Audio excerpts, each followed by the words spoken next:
Nous avons eu la visite, ou plutôt nous avons relevé le passage au comptoir de Campagnol récemment d'un homme assez jeune, un photographe cinéaste qui organisait des mariages, qui les filmait, qui faisait de la production de documentaires et qui était assez ricanant en parlant du gouvernement, mais qui ne l'est pas en ce moment. Mais lui, c'était à propos de la législation sur les drones, figurez-vous. Car les décrets d'application viennent de tomber d'une nouvelle loi là, sur les drones. Et les drones, lui, il s'en servait depuis 3 ou 4 ans pour des travaux photos. Il nous expliquait qu'en 2016, les gros idiots, je me souviens de son expression, qui légifèrent, ont pondu un texte qui t'impose, m'a-t-il dit, je cite, de répondre à 20 questions quand tu pilotes un drone de plus de 800 grammes, de le déclarer, voire de posséder une licence du LM. Mais une fois de plus, tu as bien le cas typique des politiques qui n'y connaissent rien, qui pondent une loi qui s'applique à rien, puisque depuis cette année, les drones les plus efficaces, les plus robotisés, font moins de 800 grammes, donc la loi ne s'applique pas à eux. Les constructeurs ont très bien compris qu'ils devaient miniaturiser tout en maintenant la qualité des images et la stabilité, et c'est exactement ce qui s'est passé. Mon drone vedette, à moi, est gros comme un pigeon, à peine. Il va jusqu'à 6 km, il est hyper silencieux, il a une demi-heure d'autonomie, et donc tous les députés et leurs commissions, là, ont pondu un texte absolument inutile, un de plus, qui est en retard de 3 ans sur la réalité. On se demande d'ailleurs, nous a-t-il dit, dans quel domaine les politiciens ne sont pas en retard de 3 ans sur la réalité. Alors là, le patron du bar lui a dit, mais ils n'ont qu'à corriger pour tenir compte du nouveau matériel, je vois pas où est le problème.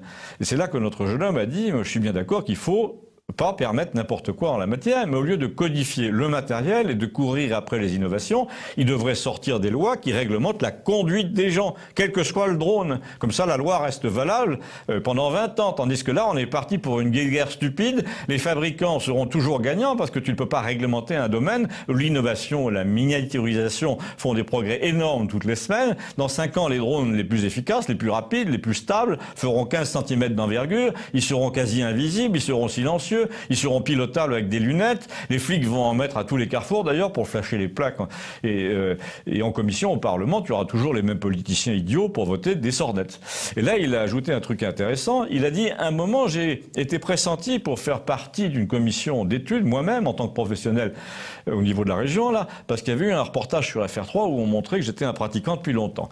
Et ben, j'y suis allé une fois. Les mecs, quand ils ont vu que je m'y connaissais, que j'avais mes brevets de pilote du LM, ils m'ont carrément écarté parce que je risquais de leur faire de l'ombre. Parce qu'en France, les politiques, c'est ça, c'est touche pas à mon gâteau. Les types qui s'y connaissent, on n'en veut pas. On veut des types qui me permettent, à moi, politicien, de faire croire que je m'y connais tout en prenant des ronds et en prenant un rapport où il n'y a rien qui gêne. C'est pour ça, me dit-il, que la loi sur les drones va finir par concerner même pas 10% du parc existant. Et je ne parle pas, mais si je t'en parle quand même, me dit-il, du fait que cette loi sur les drones est en fait intervenue à toute allure pour faire avaler la pilule du survol de 17 centrales nucléaires 3 nuits de suite il y a 3 ans.